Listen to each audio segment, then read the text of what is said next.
including the islands. We won them all in landslides. You're not allowed to do what they're doing. You've got South Carolina coming up, Michigan coming up, and then Super Tuesday coming up in 2 weeks.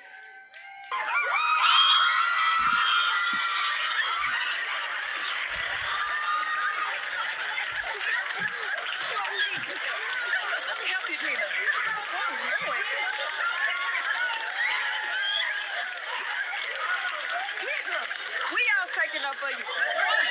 She trembling, y'all. Dina, you okay, Dina? My servant's like a haunted house. Big Beyonce fans. Yeah, they also went to 2 Beyonce concerts already. I only got to go to one. Yeah. We're here at the baby showroom because... We're very pregnant. Yeah. He's carrying nothing. Twins. Accidentally. Plan for one. Yeah, we got 2. Yeah. I'm boarding up my servants like a haunted house. Big Beyonce fans. Yeah, they also went to 2 Beyonce concerts already. I only got to go to one. Yeah. We're here at the... Tonight, and Dave Bondier cut it up and made me look like a fool. I'm used to the media. I don't be tripping. I know who at Fox 66 don't like me. Dave Bondi is one who plays games on his Facebook page. I look at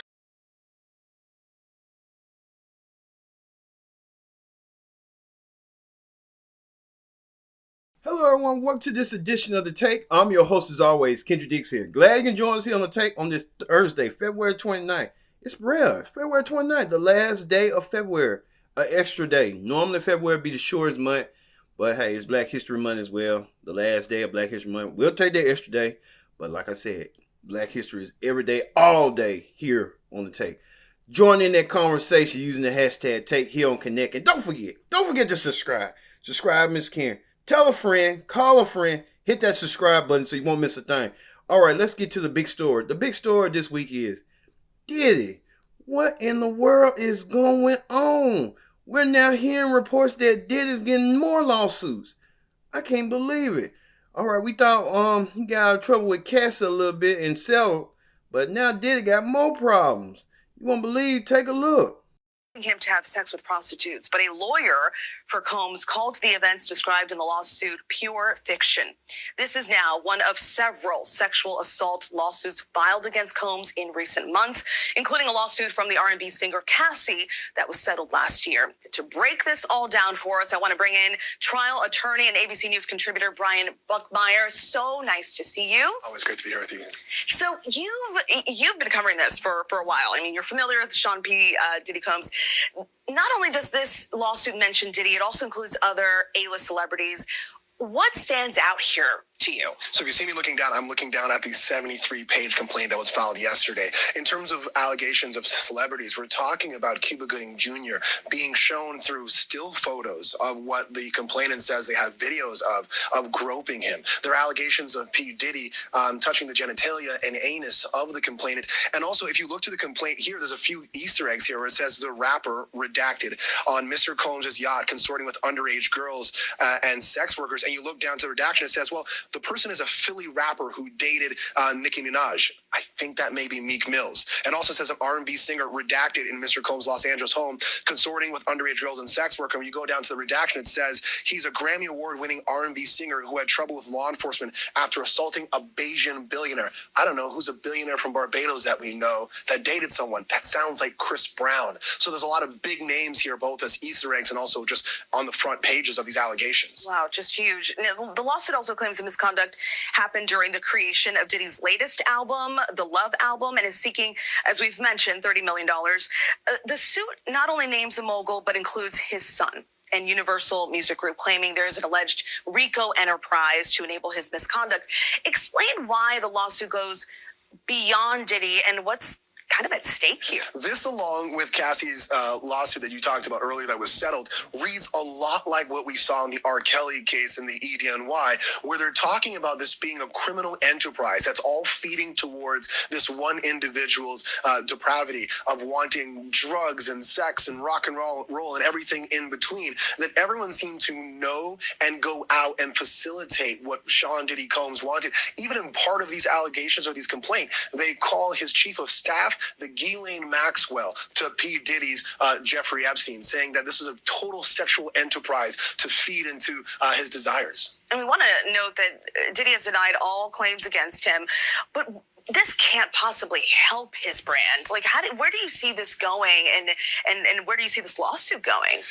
Again, I draw the comparison to that of R. Kelly, where there might have been rumors in the background. There were lawsuits that were settled. There were whispers behind closed doors. But as those whispers start to grow and get louder, you potentially could see greater civil litigation. They're saying in this case they want to fight it. Potentially we see a jury trial out of here. But this is based on sex trafficking allegations as well as claims that are criminal in nature. For me, I'm thinking SDNY, that being the Southern District of New York, right here in Manhattan, they're probably looking at these allegations and thinking, where are the videos? Where are these still shots that we're seeing in these complaints? And can we investigate it to see if there's more here, potentially criminal charges? And that could probably come out at some point.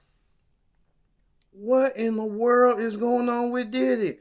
Now we're hearing reports that he allegedly is sleeping with Usher, Meek Mill. What? And now people just come out the woodwork. They trying to take him down real bad. And Diddy trying to stay in the fight, but I don't know how he can survive from this. And then it's gonna be another thing on Lifetime, surviving Diddy. I can just see it. I can feel it. What happened to the Diddy with this? Right, with Usher, with I Need a Girl. Man, what in the world is going on? I thought Diddy was ultimate ladies man, ultimate womanizer. Good guy. I ain't know Diddy was doing all that. But you never know. And then we hear reports about his sons. You don't know what he's doing with his children, exposing them to his culture. You never know. Hopefully this ain't far from over, but it's getting a little bit more stickier than we thought. All right, we move on to another story. In other news, Mia Coppola, if I botch it, hey, it happens. The Tyler Perry film that premiered on Netflix past week. Many people giving it mixed reviews. Some people said they didn't like it. Some people said they loved it. And some people said it was just a twist and turn plot line.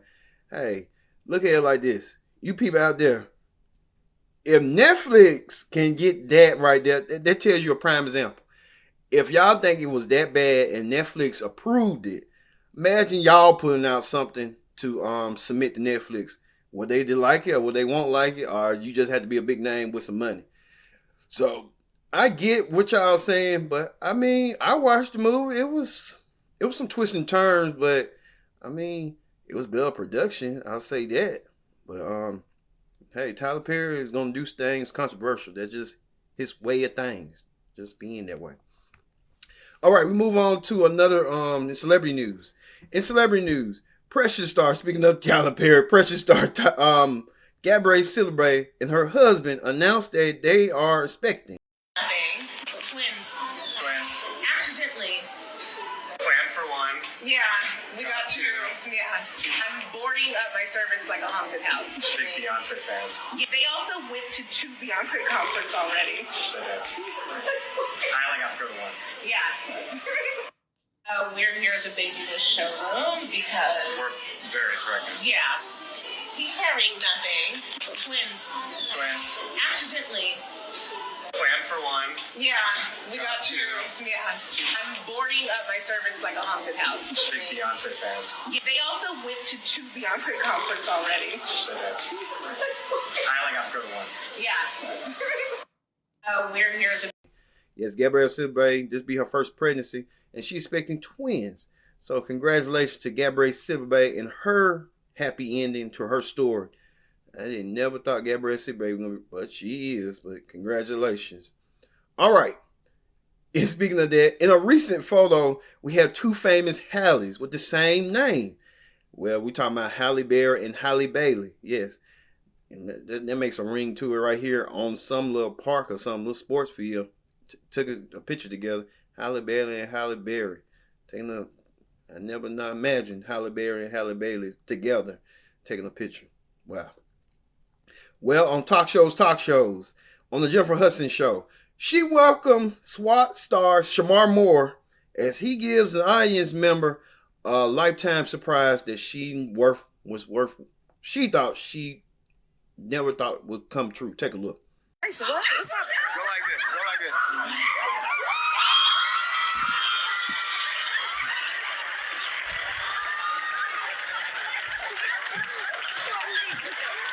Let me help you, Gina.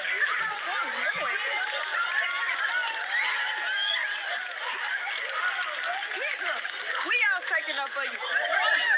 She trembling. She trembling, y'all. Dina, you okay, Dina? My husband's gonna see that.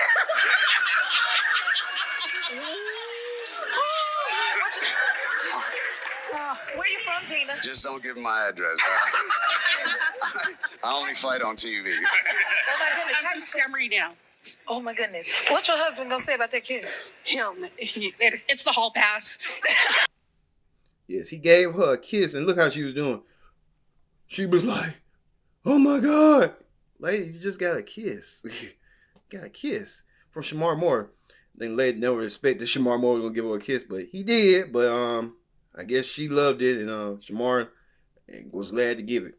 Well, Shamar Moore even sat down with Jennifer Hudson, and they talked about the final season SWAT and why Shamar felt disappointed at the season 7 and why the network CBS decided to pull the plug. Take a look.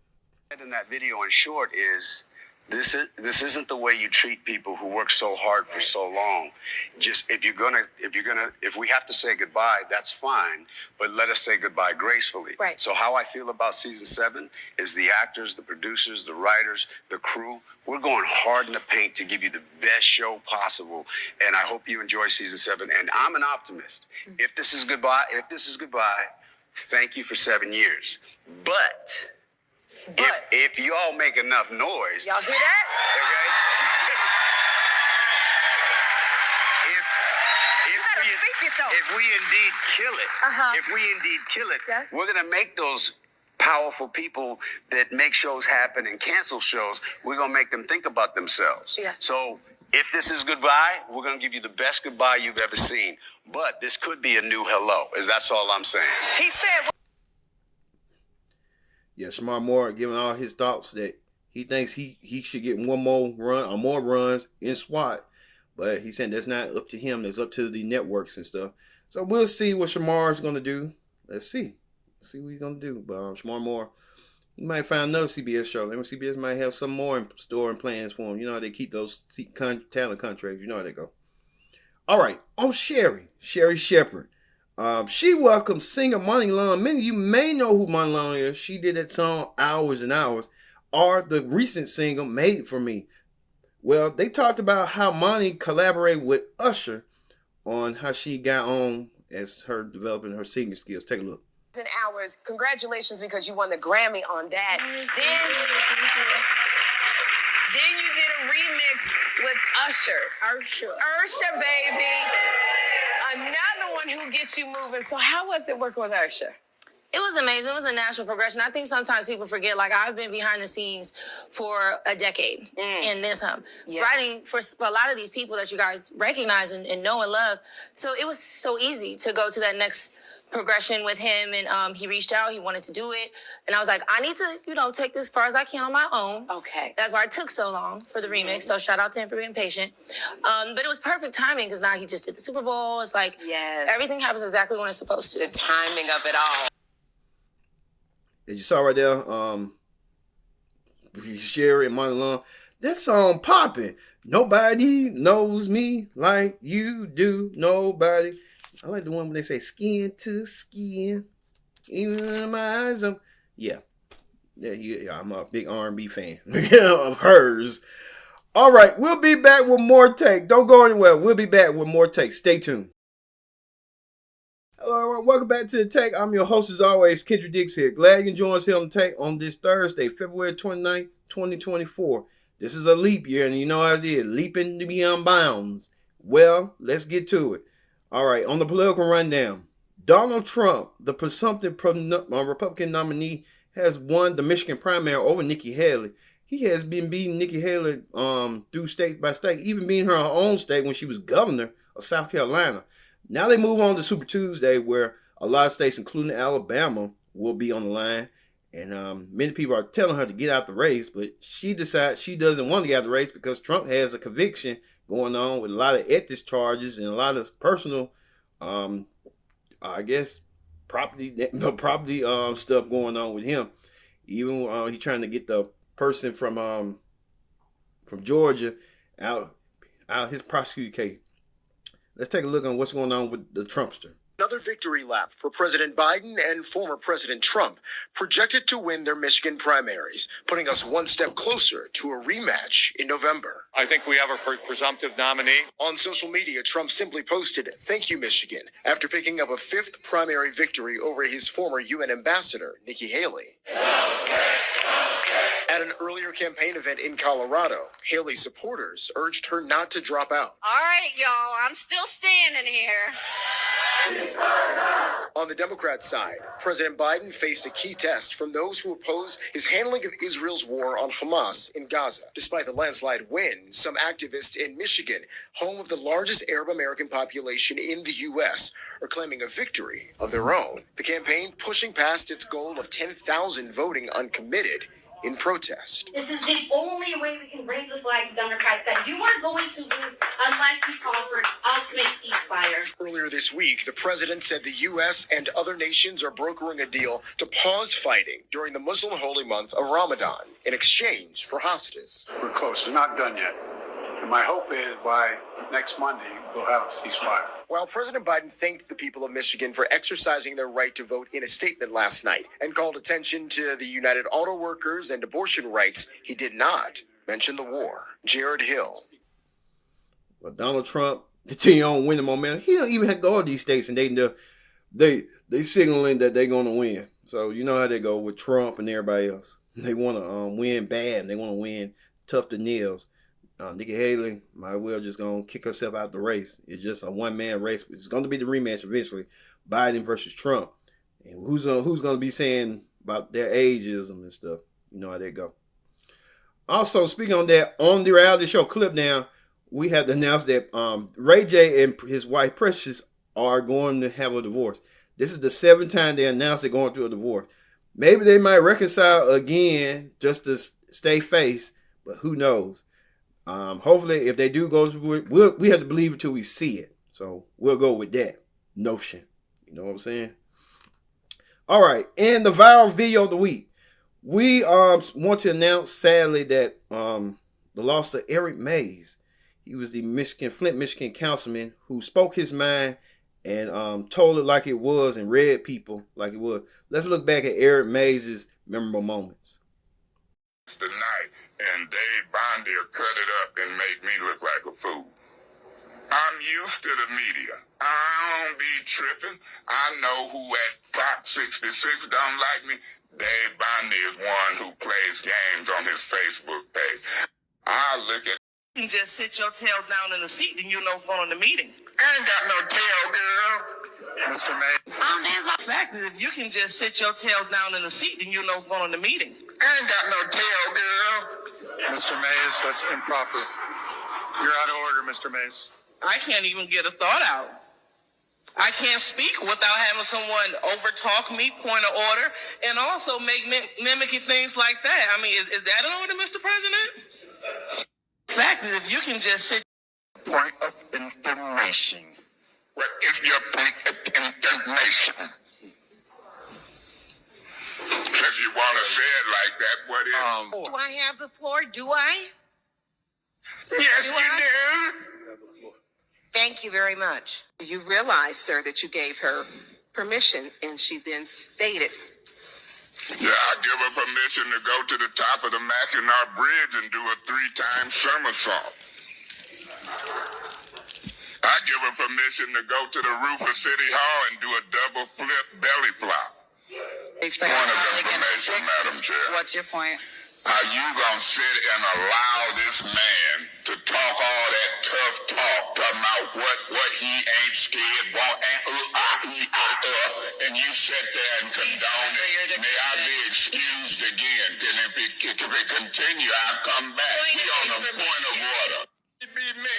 You got 1 more minute, and then I'm gonna move on to others, and then we can Mr. go out President, second you round. take that minute and stick it up your council seat. Now, You ain't gonna put no 1 minute on me.